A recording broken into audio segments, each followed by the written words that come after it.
பாபிலோனா நகரத்தில் பிரின்ஸ் எதையோ பார்த்து ஓடிக்கிட்டு இருந்தார். இனம் புரியாத கருப்பு உருவம் ஒன்று அவரை விடாமல் துரத்திட்டு இருந்துச்சு. அவர் எவ்வளவோ ஓடியும் அது அவரை விடவே இல்லை. ஒரு அளவுக்கு மேலே அவருக்கு தப்பிக்கிறதுக்கு வழியே இல்லாமல் போயிடுச்சு. முட்டு சந்தில் தனியாக மாட்டிக்கிட்டாரு.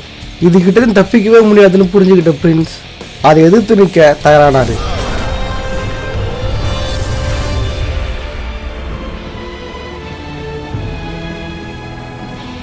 பிரின்ஸ் அந்த கடும் கனவுலேருந்து எந்திரிக்க தன்னோட கப்பலில் மாலுமிகளோடு இருந்தார். இந்த புயல் நமக்கு கருணை காட்டாது, அதுக்கான பதிலடியை நாம கொடுத்துதான் ஆகணும். பாய் மரத்தை விரிங்க, அந்த புயலுக்கு நடுவில் நம்மளை கொண்டு போ. பிரின்ஸ் ஒரு வினோதமான கப்பல் அவங்கள நெருங்கிட்டு இருக்கிறத கவனிக்கிறாரு. அந்த கப்பல் திடீர்னு அவங்கள தாக்குதலுக்கு தயாராகுங்க.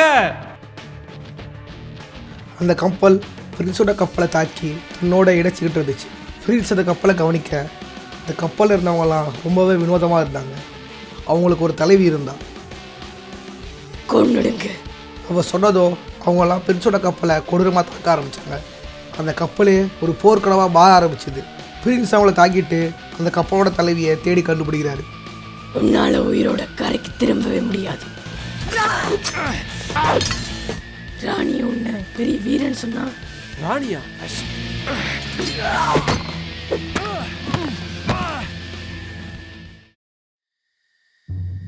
காலத்தீவு,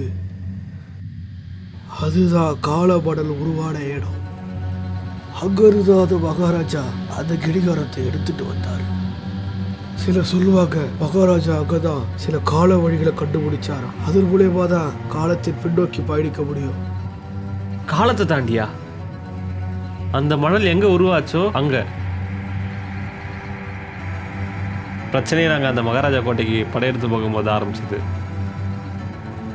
அங்கதான் மணலை பாத்தியா? இல்லை, நான் அதை திறந்துட்டேன். யாரெல்லாம் அது கிடைக்கிறத திறக்கிறாங்களோ அவங்களா கண்டிப்பாக இறந்துதான் ஆகணும். எனக்கு வேண்டியவங்களையே என் கையாலேயே கொல்ல வேண்டியதாயிடுச்சு. ஆனால் இப்போ அந்த மிருகோட துரத்துறத யாராலையும் தடுக்க முடியாது. என் வாழ்க்கையில் முதல் முறையா நான் பயப்படுறேன். நீ இறந்து போயிடுவ. நான் அந்த மணலை பயன்படுத்தி காலத்தை தலைகளாக மாற்றினேன். அதனால அந்த கடிகாரம் திறக்கிறதுக்கு முன்னாடி எப்படி இருந்ததோ அதே மாதிரி ஆயிடுச்சு. அந்த மிருகம், அதுக்கு பேர் டகாக்கா. அவன் தான் கால ஓட்டத்தோட காவலன். அவன் உன்னை பிடிச்சாடா கண்டிப்பா அவனை கொண்டுடுவா. நீ அதை சந்திச்சுதான் ஆகணும். ஏன்னா அதுதான் அவனோட விதி. அமைதியாக உட்கார்ந்து சாகிறத விட ஏதாவது பண்ணுறது அதை விட மேல். முட்டாள் தடம். நீ என்னதான் கடல் கடந்து அந்த தீவை அடைச்சாலும் அங்க உன எதிர்க்க அந்த ராணி இருப்பா. நான் காலத்தை கடந்து போய் மணல் உருவாகாத மாதிரி மாற்றிடுவேன். மணல் இல்லைன்னா டகாக்காக்கும் எனக்கு எந்த பிரச்சனையும் இல்லை. போய் என் இளவரசே. ஆனா இதை தெரிஞ்சுக்க உன்னோட ஓட்டம் ஒரு பொழுதும் நிற்க போறதில்லை. உன்னால ஒரு பொழுதும் விதியை மாற்ற முடியாது. யாராலையுமே முடியாது. பிரின்ஸ் கண்டுபிடிக்க கரையோரம் ஒதுங்கி கிடந்தார். காகங்கள் அவரை பிச்சு தின்ன காத்துக்கிட்டு இருந்துச்சுங்க. அவர் எந்திரிக்கும் போது தான் தெரிஞ்சது அவர்கிட்ட எந்த ஆயுதமும் இல்லை அப்படின்னு. அவர் தொந்தரவு பண்ண காகங்களை அங்கிருந்த மரக்கட்டையை வச்சு அடித்து துரத்திட்டு அதை ஒரு ஆயுதமாக எடுத்துக்கிட்டு கிளம்புறாரு. அங்கேருந்து கிளம்புன பிரின்ஸ் ஒரு பாழஞ்ச கோட்டையை சந்திக்கிறாரு. அங்கேருந்தா அவருக்கு புரியுது அவர் காலத்தீவை அடைஞ்சிட்டாரு அப்படின்னு. பிரின்ஸுக்கு திடீர்னு ஒரு காடி சத்தம் கேட்குது. இது அவள் தான் தெரிஞ்சுக்கிட்டு பின்னால் இருந்து அவளை பார்க்காமையே தாக்கிடுறாரு. திடீர்னு அவளை ஆளுங்க அவரை சுற்றி வளைச்சிடுறாங்க. அவனை கொண்டுடுங்க அப்படின்னு கட்டளையிடுறான். பிரின்ஸோட தாக்காதவனை அடித்து அவன் ஆயத்தாலேயே அவனை கொண்டுடுறாரு. அவன் மேலும் ஆளுங்களை ஏவி விட்டுட்டு அங்கேருந்து ஓடி போயிடுறான். பிரின்ஸ் அவளை பின்தொடர்ந்து ஓட ஒரு வினோதமான இடத்துல நின்றுக்கிட்டு இருந்தான்.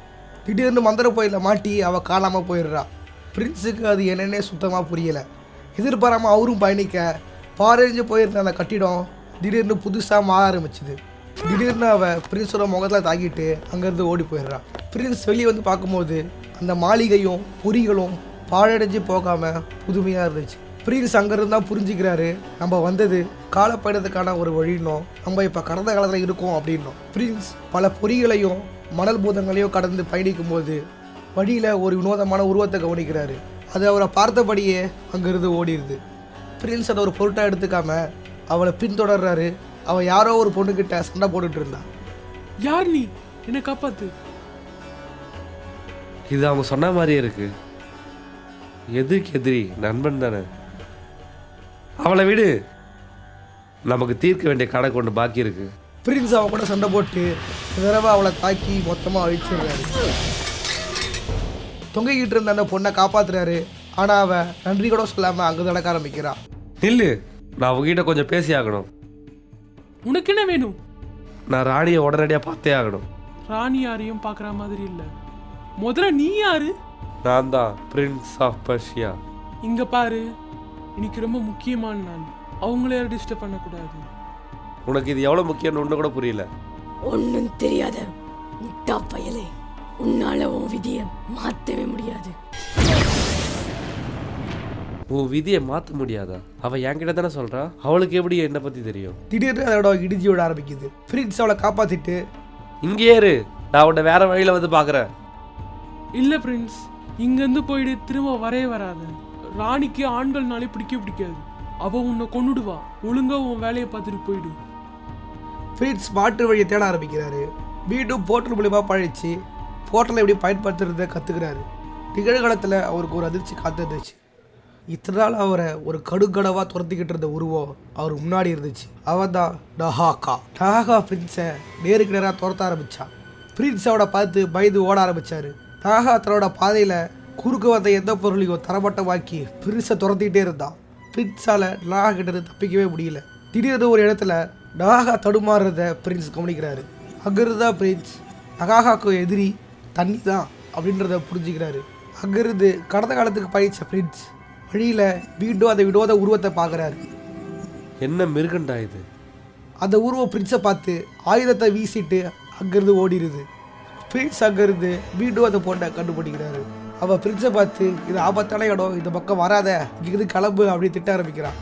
ஆனால் பிரின்ஸ் நான் ராணியை பார்க்கணும் அப்படின்ட்டு கட்டாயப்படுத்துறாரு. ஆனால் அதுக்கு அவன் ராணி காலம் நல்லா தயாரிச்சுட்டு இருக்காங்க, அவங்க யாரையும் பார்க்க மாட்டாங்க அப்படின்னு சொல்கிறான். அதுக்கு பிரின்ஸ் நான் தடுக்க வந்ததே இந்த காலம் மலையில் உருவாகக்கூடாது அப்படின்றதுக்காக தான். நான் உயிரை காப்பாற்றிருக்கேன், அதுக்கு எனக்கு உதவி செய், நான் ராணியை தடுக்கணும் அப்படின்னு கேட்குறாரு. அதுக்கு அவன் காலத்தை யாராலும் மாற்ற முடியாது, ராணியை யாரும் தடுக்கவும் முடியாது, ராணி இந்த மூடப்பட்ட கதவுக்கு பின்னாடி இருக்காங்க, அவங்கள வெளியே கொண்டு வரணும்னா பக்கத்தில் இருக்கிற இயந்திர கோபுரத்தை செயல்படுத்தினா தண்ணி அங்கேருந்து இந்த கோபுரத்துக்கு வரும், அப்போ இந்த கத்தியை வச்சு திறந்தாதான் இந்த கதவு திறக்கும் அப்படின்ட்டு ஒரு கத்தியை அவங்ககிட்ட கொடுக்குறான். அதுதான் சர்பன் ஸ்வாட். அதை வாங்கிட்டு கிளம்பின பிரின்ஸ் வழியில் பல பூதங்களையும் பொறிகளையும் கடக்கும்போது மீண்டும் அந்த விசித்திர உருவத்தை பார்க்குறாரு. அந்த உருவம் என்னன்னு பிரின்ஸுக்கு புரியவே இல்லை. அவள் சொன்ன வேலையை பிரின்ஸ் செஞ்சுக்கிட்டு இருக்கும்போது உன்னை பார்த்தா ஆச்சரியத்தில் இருக்கா மாதிரி இருக்கு. எதுக்காக எனக்கு உதவி செய்கிற? எனக்கு தெரியல, இதை வச்சுக்க. நன்றி. உன் பேரு? என் பேரு கலினா.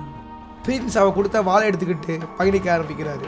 தன்னோட வழியில் பிரின்ஸ் மீண்டும் நிகழ்காலத்துக்கு போக வேண்டியதாக இருக்குது. நிகழ்காலத்தில் அவருக்காக பழஞ்சு போன கட்டிடங்களும் துருப்பிடிச்ச பொறிகளும் அவரை துரத்த டஹாகாவும் இருந்தான். டஹாகா கிட்ட தப்பிச்சு மீண்டும் போர்ட்டலுக்கு வந்த பிரின்ஸ் அந்த ராணியை கண்டுபிடிச்சி அவளை தடுத்தா மட்டும்தான் நிகழ்காலத்தில் டஹாகா என்னை துரத்தவே மாட்டான் அப்படின்றத புரிஞ்சுக்கிட்டு கலினா சொன்ன வேலையை கச்சிதமாக செஞ்சு முடிக்கிறாரு. ராணி மறைஞ்சிக்கிற கதவையும் திறந்துடுறாரு. பிரின்ஸ் கலினாவை பார்க்க வரும்பொழுது திடீர்னு அவர் முன்னாடி டஹாகா வந்து நிற்கிறான். டஹாகா? இவன் எப்படி கடந்த காலத்துக்கு வந்தான்? அவருக்கு பின்னாடி அந்த விசித்திர உருவம் இருந்துச்சு. பிரின்ஸ் டஹாகா கிட்ட தப்பிச்சு ஓட டஹாகா அந்த விசித்திர உருவத்தை பிடிச்சி கொன்று மணலாக மாற்றி விழுங்கிட்டு அங்கேருந்து போயிடுறான். எப்படியோ தப்பிச்சோன்ட்டு பிரின்ஸ் கலினாவை பார்க்க கிளம்புறாரு. நான் ஒரு விஷயத்தை யோசிச்சுட்டு கலினா, நீ ஏன் இந்த சின்ன தீவுக்குள்ளே அடைஞ்சிருக்க? என் கூட பாபிலோனுக்கு வந்துரு, உன்னால் ஒரு புது வாழ்க்கையை ஆரம்பிக்க முடியும். என்னை மன்னிச்சிடு பிரின்ஸ், நீ கேட்டதை என்னால் செய்ய முடியாது. ராணி எங்கே இருக்கா? அந்த மணல் எங்கே இருக்கு?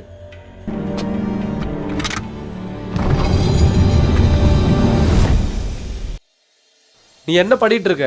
உன்னால் நம்ம 2 பேரும் இங்கே மாட்ட போகிறோம். என்னை மன்னிச்சிடு பிரின்ஸ், இன்னைக்கு ஒரே ஒரு ஆளை மட்டும்தான் விதியை ஏமாற்ற முடியும். நீதான் அந்த ராணியா? ஏற்கனவே உன்னை போ சொன்னேன், திரும்ப திரும்ப வந்தது ஓன் தப்பு. உன்னால உன் விதியை மாற்ற முடியும்னா என்னால என் விதியை மாற்றிக்க முடியும். நான் டகாகாவை நம்பினேன் உன்னை கொல்லுவான்னு, நான் அவளையும் நம்பினேன் இந்த தீவுக்குள்ள உன்னை வரவிட மாட்டான்னு. அந்த கோபுரத்துக்கு உன்னை அமுச்சு வச்சு அப்பயும் நீ சாகல. ஏன் அந்த சபிக்கப்பட்ட வாழை கூட உன்கிட்ட கொடுத்தேன், அப்பயும் நீ சாகவே இல்லை. ஏன் இதெல்லாம் பண்ணிட்டு இருக்க?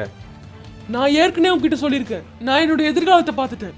என் சாவு உன் கையில தான் இருக்குன்னு. அதை நான் இப்ப மாத்த போறேன். பிரின்ஸ் கஷ்டப்பட்டு கலீனா கூட சண்டை போட்டு கலீனாவை வீழ்த்திடுறாரு. நீ ஒரு முட்டாள் பிரின்ஸ்.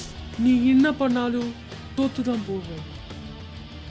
நான் தோத்து போன மாதிரியே நீயும் தோத்துதான் போவ. என்னை மன்னிச்சிடு கலீனா.